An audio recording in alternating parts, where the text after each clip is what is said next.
Hi, we're Fatbat. Now, we all go to a lot of funerals. One or two is fine, sure, but you can have too much of a good thing. I'm bloody sick of them. How many have you been to this year, Joel? More like how many haven't I been to this year? How many haven't you been to? I don't know how to answer that question. I've been to 28 this year so far alone. Whose were they? Mainly friends, couple of rivals, a fair few business associates. You're not in the business world. Am I not? What kind of business? Leather. The buying and selling of leather. I'm a leather merchant. The thing about a funeral is, what kind of hats do you wear? We realised that a lot of you are worried about this, so we made a list of the 5 most inappropriate hats to wear at a funeral. First up, here we go. Oh, that is the worst hat you could wear to a funeral. No, Joel, we're starting at number 5. The worst one comes at the end. Ah, no, thank God. Why is this one such a bad hat to wear? Joel? Well, I think it's obvious. You look like a ruddy moron. How often do you wear this kind of hat to a funeral? Oh, week in, week out. And I am routinely kicked and punched for it. Often in the face. Now this, boys and girls, is a real no-no. I'd go so far as to call it a no-no-no. No. No? No. No, you're right. You were wrong. You're right. One of the reasons this hat is inappropriate to wear at a funeral is that the corks could get caught in the coffin as it's being lowered into the ground. The last thing you want is to spend the next 20 years side by side with a stinking corpse. And I get enough of that from the wife. Are you married? I wish I knew the love of a good woman.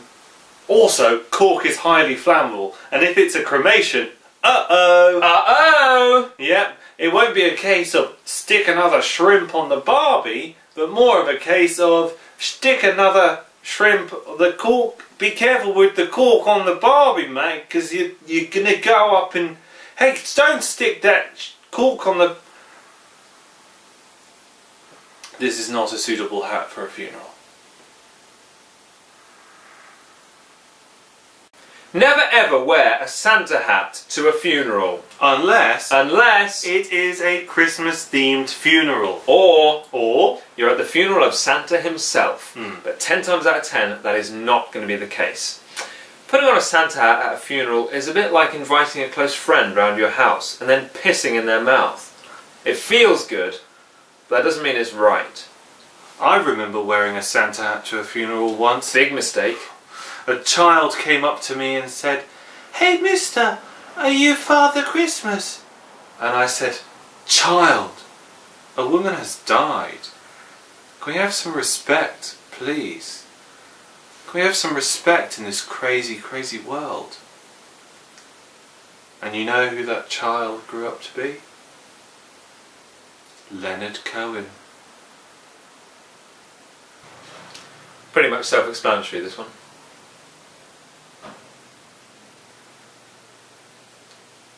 A lot of you will be on tender hooks now, and understandably so. So what's going to come in at numero uno?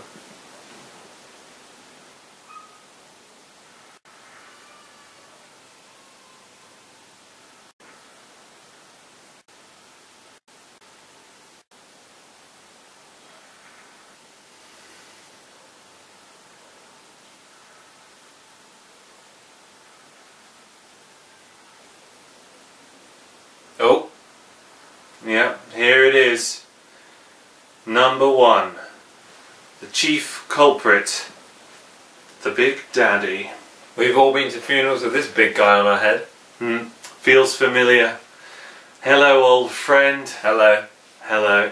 Not you. The thing about zebra hat is it's got this strange seductive quality to it. I remember getting changed, ready for a funeral, putting on my shirt, my tie. Wellies. Well, the wellies go on first. So I would get in the car, ready to go down to the funeral, drive right down there.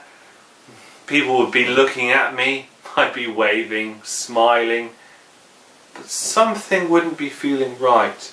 And it wouldn't be until 2-3 weeks later, when I'd be looking at the photos, that I'd realise I'd been wearing the big silly zebra hat the whole time. It's one of my greatest faux pas. And the thing about the zebra hat is once you've worn it to one funeral, the forfeit is that you've got to go to your next funeral completely naked. Who told you that? The guy down the pub. Yeah, he made that up. Are you the naked guy I keep seeing at funerals? Maybe I am. Maybe I... yeah, it's me, yeah.